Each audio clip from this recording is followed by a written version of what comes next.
You need to understand this. What you call as myself right now is a huge volume of memory. Your body is the way it is simply because of the genetic memory that it carries. You have your mother's nose, your father's complexion and something else, your grandfather's something else, simply because what you call as your body is a complex amalgamation of memory. A very ancient memory lives in your body. What you call as my mind is 100% memory right now. So you are a huge heap of memory in many ways. And memory goes into you in different ways. Through all the five senses, you gather memory. What you see, what you hear, what you smell, what you taste, what you touch.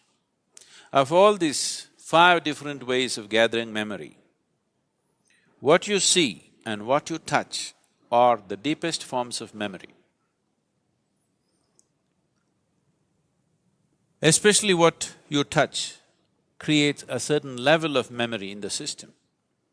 So when you say a spouse, you have touched, and there is a certain level of memory. Now, your divorce means in some way you're trying to rip that memory off, and that's not going to be easy for various reasons.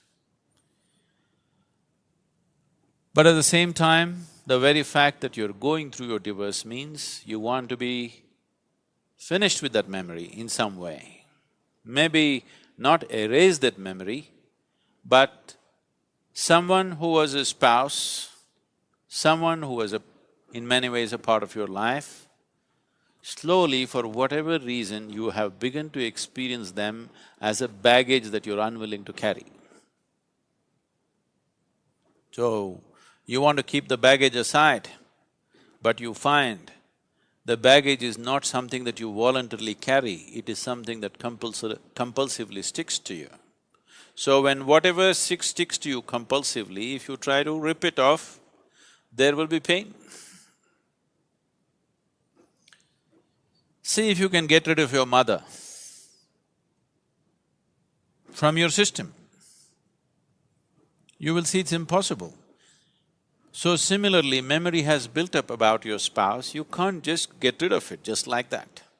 If you do it, even mentally, psychologically, if you're equipped to do it, you will still see the whole system will go through a certain level of suffering invariably. Even if emotionally, psychologically you're in a balanced state that you can deal with it, the system will go through a certain process. You will see that especially when you are taken away from your spouse, either through divorce or death, you will see the memory within your system plays up much more strongly when they're not here. Particularly when death happens, you will see the memory of your spouse works in every cell in your body, if you have lived long enough together. It is not just an emotional and psychological process, it is a very physical process. So divorce is a voluntary death. You have decided to kill something that is a part of you in some way. It is because of this reason that having this understanding of the existence and the way the system functions, that they always told you, till death do you apart, you will not part. Because there is a physical memory about this, and the body doesn't have the balance of the mind. The mind can decide and turn around, but the body cannot turn around. The more memory you build into it, the more confused it becomes. So one type of memory, body handles it much better. Now that you've chosen to divorce for whatever reasons, which I don't want to delve into, if it could be avoided, that would be best. But for some reason, you have come to that situation where this has to happen. You need to understand this, that divorce essentially means you have chosen to kill something which is a part of you. because what you call as myself is just a certain volume of memory. Now, to how to conduct this gracefully.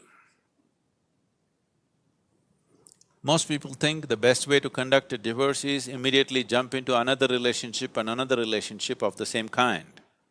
No, you will cause much more struggle and turmoil within the system by doing that. It's extremely important the body has enough time to work out the memory. The body has enough time to keep the memory at a certain distance. Otherwise, you will render yourself to a space where to make yourself peaceful and joyful will become an extremely hard thing to do in your life. So conducting this process gracefully and well is important, as it is important to conduct every aspect of your life gracefully and well. Now, two people who have shared their emotion, their body, their sensations and their living spaces. Ripping it apart is because two memories have merged in many ways. Ripping it apart is almost like tearing yourself apart. Even though you might have begun to almost come to a place where you can't stand the person anymore, still it hurts.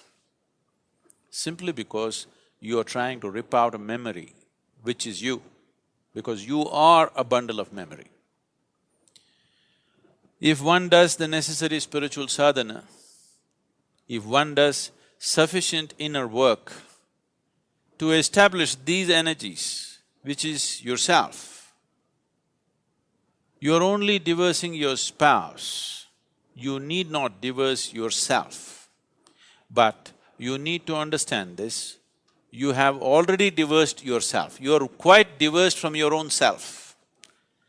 Your existence has been nurtured by making a bond, a partnership or a bondage, depending upon how you conducted this, to make yourself feel whole in some way. Most partnerships of this nature are made because by yourself you would feel insufficient, incomplete, but that's not how life is. This is a complete life process by itself. It does not need any assistance from outside. So now that you come to such a situation, it is time to turn inward and see. It is time that you find the completeness of what this life is. It is time you discover that this being is a complete being. It does not need any external assistance to be the way it is.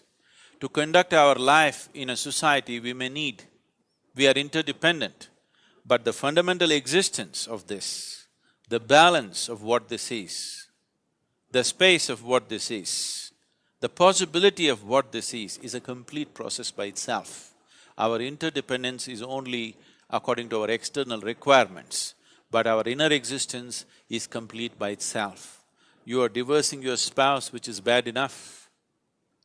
Do not divorce yourself from yourself.